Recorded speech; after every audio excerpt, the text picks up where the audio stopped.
بسم اللہ الرحمن الرحیم۔ السلام علیکم ورحمۃ اللہ وبرکاتہ۔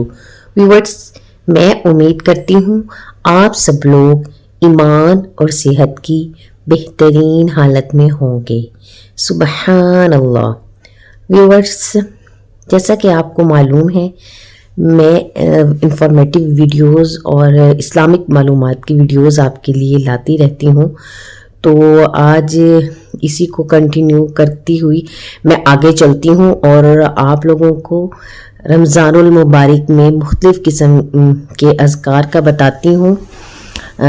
پہلا روزہ، جیسا کہ میں نے آپ کو پہلے وظائف بتا چکی ہوں، پہلے روزے کی 30 روزے 30 عبادتیں، دوسرے تیسرے اور 4 روزوں کی میں نے آپ لوگوں کو وظائف بتا دیے ہیں۔ تو میں امید کرتی ہوں کہ آپ سب لوگ انشاءاللہ اس کو پڑھیں گے اور اپلائی بھی کریں گے۔ آج میں آپ لوگوں کے لیے بہت ہی پیارا ٹاپک لائی ہوں۔ سب سے پہلے میں آپ کو 5ویں روزے کے بارے میں بتاتی ہوں کہ 5ویں روزے میں آپ نے کیا پڑھنا ہے۔ بعد نماز فجر اللہ تعالیٰ کا بہت ہی پیارا نام یا حفیظو 111 مرتبہ پڑھیں۔ بعد نماز ظہر اللہ تعالیٰ کا پیارا نام یا نصیرو 444 مرتبہ پڑھیں۔ بعد نماز عصر اللہ تعالیٰ کا پیارا نام یا باسطو 111 مرتبہ پڑھیں۔ بعد نماز مغرب آیت الکرسی 45 دفعہ پڑھیں۔ بعد نماز مغرب سورۃ الواقعہ 1 دفعہ پڑھیں۔ سبحان اللہ۔ یہ ویورز، میں نے آپ کو وظائف بتا رہی ہوں۔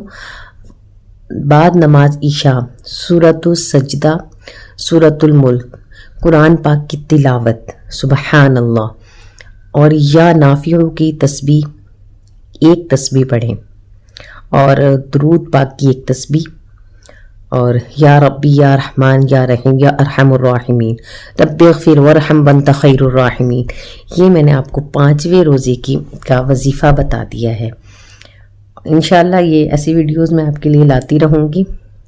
اس کے علاوہ ویورز، سورۃ یاسین کی تلاوت کریں، 5 ٹائم پڑھیں۔ جیسے 5 نماز پڑھتے ہیں، ہر نماز کے بعد 1 دفعہ سورۃ یاسین لازمی پڑھیں، اور اگر آپ 10 دفعہ پڑھتے ہیں تو بہت ہی اس کا اجر ہے۔ تو ویورز، پہلے اخیرے کی دعا میں آپ لوگوں کو بتا دی ہے، یا حیو یا قیوم برحمتک استغیث، یا رب اغفر ورحم وانت خیر الراحمین، یا رحیم یا کریم یا رزاق، سورۃ الفاتحہ۔ آپ لوگوں نے کیا پڑھنا ہے؟ یا رحیم یا کریم یا رزاق 100 مرتبہ پڑھ کے سورۃ الفاتحہ 1 دفعہ پڑھنی ہے، ٹھیک ہے؟ انشاءاللہ ماہ رمضان کے میں مختلف وظائف آپ کے لیے لاتی رہوں گی۔ اللہ پاک ہم سب کی مغفرت فرمائے اور ہمیں زیادہ سے زیادہ رمضان المبارک میں نیکیاں کرنے کی توفیق عطا فرمائے، اور آپ سب کو میری طرف سے بہت بہت پہلا جمعہ مبارک۔ آج ماشاءاللہ جمعے کا دن ہے، تو آپ لوگوں نے کوشش کرنی ہے کہ زیادہ سے زیادہ درود پاک کی کثرت کریں۔ اس کے علاوہ میں آپ کو تھوڑا سا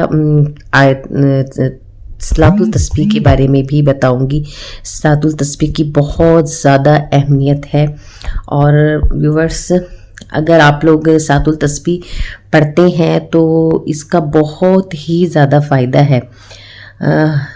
جیسا کہ صلاۃ التسبیح کے بارے میں بیان کیا گیا ہے کہ جو شخص صلاۃ التسبیح کو اگر حیثیت رکھتا ہو تو روز پڑھے، اگر روز نہیں پڑھ سکتا تو کم از کم ہر جمعے کو پڑھے، اگر جمعے کو بھی نہیں پڑھ سکتا صرف رمضان المبارک کے جمعوں میں پڑھ لے، اگر اس میں بھی نہیں پڑھ سکتا تو اگر وہ شخص زندگی میں 1 دفعہ صلاۃ التسبیح کو سن لیتا ہے تو ویورز اس کا اتنا ثواب ہے، اور کہ اس کے اوپر ماشاءاللہ جنت واجب کر دی جاتی ہے۔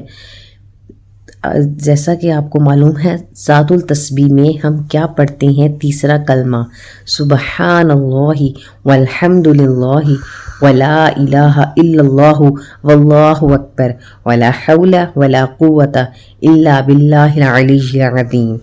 بس آپ نے کیسے پڑھنی ہے سات التسبیح، سب سے پہلے میں آپ کو بتا دیتی ہوں کہ آپ لوگوں نے سب سے پہلے سات التسبیح سٹارٹ کرنے سے پہلے 11 پاک درود پاک پڑھنی ہے. اس کے بعد آپ نے سات التسبیح کی نیت باندھنی ہے. 4 نفل پڑھے جاتے ہیں. 4 نفل آپ نے کیسے پڑھنے ہیں؟ نیت باندھ لینی ہے. سب سے پہلے آپ نے نیت کرنے کے بعد، نیت کا جیسے آپ سب کو معلوم ہے کہ نفل کی نیت باندھتے ہیں، تو اس کے بعد آپ نے کیا کرنا ہے کہ 15 مرتبہ آپ لوگوں نے جیسے سبحان اللہم سے پہلے 15 دفعہ آپ لوگوں نے سبحان اللہ والحمد للہ ولا الہ الا اللہ واللہ اکبر، یہ آپ لوگوں نے پڑھنی ہے 15 مرتبہ. پہلی رکعت میں سبحانک اللہم کے بعد بھی پڑھ سکتے ہیں، سبحانک اللہم سے پہلے بھی پڑھ سکتے ہیں. مرتبہ پڑھیں. پہلی رکعت میں سبحانک اللہم کے بعد تسبیح 15 مرتبہ سبحانک اللہم پڑھ کے الحمدللہ پہلے نہیں پڑھنی. سب سے پہلے ہم لوگ جیسے نماز میں سبحانک اللہم سے پہلے کیا پڑھنا ہے؟ آپ نے 15 مرتبہ سبحان اللہ والحمد للہ ولا الہ الا اللہ واللہ اکبر. اس کے بعد سورۃ فاتحہ اور سورہ اخلاص پڑھنے کے بعد 10 مرتبہ. اگر سورۃ اخلاص نہیں پڑھتے، کوئی بھی چھوٹی سورت آپ پڑھ سکتے ہیں. رکوع میں تسبیحات کے بعد 10 مرتبہ سبحان اللہ والحمد للہ ولا الہ الا اللہ واللہ اکبر. رکوع سے اٹھ کر تسمیع اور تحمید کے بعد قومے میں 10 مرتبہ. پہلے سجدے میں تسبیحات کے بعد 10 مرتبہ. جلسہ کسے کہتے ہیں ویورز؟ جلسہ یعنی دونوں سجدوں کے درمیان 10 مرتبہ. دوسرے سجدے میں تسبیحات کے بعد 10 مرتبہ. دوسری رکعت میں سورۃ الفاتحہ سے پہلے 15 مرتبہ. اس کے بعد سورۃ الفاتحہ اور سورہ اخلاص پڑھنے کے بعد 10 مرتبہ. رکوع میں تسبیحات کے بعد 10 مرتبہ. قوما میں یعنی رکوع کے بعد کھڑے ہو کر 10 مرتبہ. پہلے سجدے میں تسبیحات کے بعد 10 مرتبہ. سجدوں کے درمیانی جلسے میں بیٹھ کے 10 مرتبہ. دوسرے سجدے میں تسبیحات کے بعد 10 مرتبہ. اس طرح تیسری اور چوتھی رکعت پڑھی. ہر رکعت میں 75 مرتبہ اور تمام رکعتوں میں 300 مرتبہ پڑھیں. اگر کسی جگہ تسبیح پڑھنی بھول جائیں تو اس سے اگلے رکن میں گنتی پوری کر لیں. اور ویورز، آپ لوگوں نے اس کا پڑھنے کا طریقہ کیا ہوتا ہے کہ آپ جہاں جیسے پڑھ رہے ہیں تو اپنی جو فنگر ہوتی ہے اس کو آپ فنگر کو پریس کرتے جائیں. جیسے 1 2 3 ہلکی ہلکی ٹیپ ایسے کریں گے نا، ایسے تھوڑا ہلکا ہلکا ہمیں یہ کاؤنٹنگ یاد رہے گی. تو اس کے پڑھنے کا بہت ہی ثواب ہے. آپ لوگ جیسے کہ جمعہ ہے تو آج لازمی سات التسبیح پڑھیں. ویورز، ہر رات کو اگر آپ کے پاس ٹائم ہو اور اللہ پاک آپ کو صحت اور تندرستی دے تو بہت اس کا ثواب ہے، بہت اجر ہے. اور ویسے بھی تیسرے کلمے کی تسبیح آپ لوگ ہر وقت کرتے رہیں، سبحان اللہ والحمد للہ ولا الہ الا اللہ واللہ اکبر. بہت ہی اس کا اجر اور ثواب ہے. ولا حول ولا قوت الا باللہ العلی العظیم. ویورز، جیسا کہ آپ لوگ سبحان اللہ والحمد للہ ولا الہ الا اللہ واللہ اکبر تک پڑھیں، لیکن اگر آپ پورا پڑھیں گے اس کا اور بھی زیادہ ثواب ہے. تو میں یقین سے اور امید سے کہہ سکتی ہوں کہ انشاءاللہ آپ لوگ لازمی پڑھیں گے اور دعا مانگیں گے انشاءاللہ میرے لیے بھی اور اپنے لیے بھی اور ہمارے ملک کے لیے بھی، تاکہ بہت زیادہ آسانیاں پیدا ہوں. اگر آپ لوگوں کو میری انفارمیٹیو ویڈیوز اور جو میں آپ کے لیے لے کے آتی ہوں جو معلومات اسلامی اور وظائف کے بارے میں بتاتی ہوں، اگر آپ لوگ اس کو لائک کرتے ہیں تو لائک کریں، سبسکرائب کریں اور بیل نوٹیفیکیشن کو دبائیں تاکہ مزید آنے والی ویڈیوز آپ کے پاس آ سکے اور آپ کی انفارمیشن میں اضافہ ہو سکے. جو کہ مطلب جب ہم نے دنیا سے رخصت بھی ہو جائیں، جب بھی ہمارے یہ جو ہم انفارمیشن دیتے ہیں یہ صدقہ جاریہ بن جائے گی، تو ہمارے فوت ہونے کے بعد بھی نا یہ ہمارے لیے بھی ثواب کا باعث بنے گی اور آپ کے لیے بھی. جو آپ شیئر کریں گے، جو ایک شیئر کرے گا اس کو بھی اس کا اتنا ہی ثواب ملے گا جتنا پڑھنے والے کو یا بتانے والے کو ملتا ہے. نیکی کو پھیلانا صدقہ جاریہ ہے، اور جو نیکی کو پھیلاتا ہے تو اللہ پاک اس کی زندگی میں برکت عطا فرماتا ہے.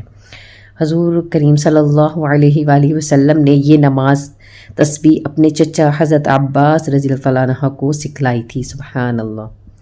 ویورس، اب آپ لوگوں نے یہ پڑھنی ہے اور انشاءاللہ میرے لیے بھی بہت سی دعائیں کرنی ہیں آپ نے. اللہ حافظ. اپنا بہت سا خیال رکھیے گا اور دعاؤں میں یاد رکھیے گا.